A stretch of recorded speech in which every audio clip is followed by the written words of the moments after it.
General Vexthor's four eyes darted nervously across the holographic display as his clawed hands trembled over the command console. The massive Draconian had conquered 17 star systems, commanded fleets that made entire civilizations surrender at first sight, and had never known the taste of fear. Until today. Sir, his aide, Lieutenant Zrick, approached cautiously. The human delegation is demanding immediate communication. Vexthor's scales, normally a deep crimson indicating confidence and authority, had shifted to a sickly yellow-green. He had made what he now realized was a catastrophic miscalculation. 3 solar rotations ago, his raiders had attacked a human research station on the frontier world of Kepler 442b. It should have been routine. Eliminate the adults. Capture the young ones for the slave markets. Standard Draconian protocol. But these weren't just any humans. These were human children. Sir? Zrick pressed, noting his commander's unusual hesitation. The general's mind raced back to the intelligence briefings he had dismissed as exaggerated propaganda. Humans, the reports claimed, became something else entirely when their offspring were threatened. Not just aggressive, that was common among species. No, humans became something that defied rational military doctrine. They became relentless. The communication array crackled to life and a human face appeared on the main screen. Admiral Sarah Chen, her dark eyes cold as the void between stars, stared directly at Vexthor.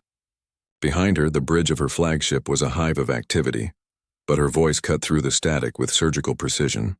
General Vexthor, she said, her tone devoid of emotion, you have 47 children aboard your vessels. I want them back. Vexthor straightened, trying to project the authority that had served him well for decades. Admiral Chen, these prisoners are... Children, she interrupted. Not prisoners, not slaves, children. And you have exactly 1 hour to return them unharmed to their families. The Draconian general felt his confidence waver. Through his ship's sensors, he could detect the human fleet approaching. Not the small patrol force he had expected, but a massive armada. Ships from across human space were converging on his position. Military vessels, civilian freighters hastily converted to weapon platforms, even luxury yachts bristling with improvised armor and guns. Admiral, you seem to misunderstand your position, Vexthor said, though his voice lacked conviction. I command a fleet of 200 vessels. You cannot... I command the fury of an entire species, Chen cut him off. Do you know what humans call it when someone threatens our children, General? We call it a mistake you only make once. Vexthor's aide handed him a tactical report and the general's blood ran cold. The human fleet now numbered over 1,500 vessels and more were arriving every minute. Ships were translating out of hyperspace at rates that shouldn't have been possible unless they had been traveling at dangerous, reckless speeds. These humans, Zrick whispered, they're not following standard military doctrine. They're attacking without formation, without proper screening forces. They don't care about doctrine, Vexthor realized with growing horror. They don't care about casualties. He watched as human vessels, some clearly civilian, positioned themselves directly in the line of fire to protect the larger military ships. Parents, he understood suddenly. These weren't just soldiers, they were parents. The communication channel crackled again. This time, multiple human voices could be heard in the background, all speaking in urgent, clipped tones. Vexthor caught fragments. My daughter is on Ship 7, and Tommy's only 6 years old, and if you hurt our babies... Admiral Chen's expression hadn't changed, but something in her eyes had grown darker. General, I'm going to explain something to you. In human culture, there is no negotiation when it comes to our children. There is no acceptable loss. There is no strategic withdrawal. There is only getting them back. A proximity alarm began wailing on the Draconian flagship. The human fleet had closed to weapons range with impossible speed. Vexthor's tactical officers were reporting that human ships were literally ramming through his outer perimeter, accepting devastating damage just to get closer to the vessels holding the children. Sir, his weapons officer reported, they're not targeting our main ships. They're surgical striking our engines, our weapons, our life support. They want us alive. Vexthor suddenly understood. The humans didn't want to destroy his fleet. They wanted to board it. They wanted to look him in the eye when they took their children back. On the screen, Admiral Chen checked a chronometer.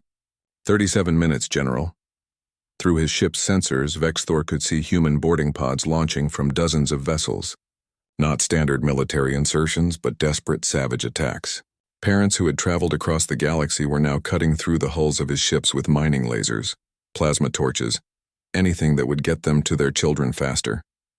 His communication officer suddenly looked up in panic. "Sir, we're receiving thousands of transmissions from the human fleet. They're broadcasting pictures, General. Pictures of the children. Every ship out there has photos of specific kids they're looking for. They're not just military, sir. They're families, mothers and fathers and grandparents. There's even a school teacher who borrowed a mining ship." Vexthor felt something he had never experienced in 3 decades of warfare. Complete, absolute defeat. Not tactical defeat, spiritual defeat. He was not facing soldiers or warriors. He was facing something far more dangerous than any military force in the galaxy. He was facing humans whose children had been taken. "Admiral Chen," he said, his voice barely above a whisper. We surrender. All vessels, stand down. Prepare to transfer the children immediately." On the screen, Admiral Chen nodded once. "Smart choice, General. Because if you hadn't—" She leaned forward slightly. "There isn't a corner of this galaxy where you could have hidden from us. We would have followed you to the edge of the universe and beyond." As Draconian soldiers began escorting human children to airlocks for transfer, Vexthor realized he had learned the most important lesson of his military career. In the vast cosmos filled with warriors, predators and conquerors, there was nothing more dangerous than a human parent whose child was in danger. The children were safely returned within the hour, and General Vexthor added a new entry to the Draconian military handbook. Under no circumstances engage human offspring.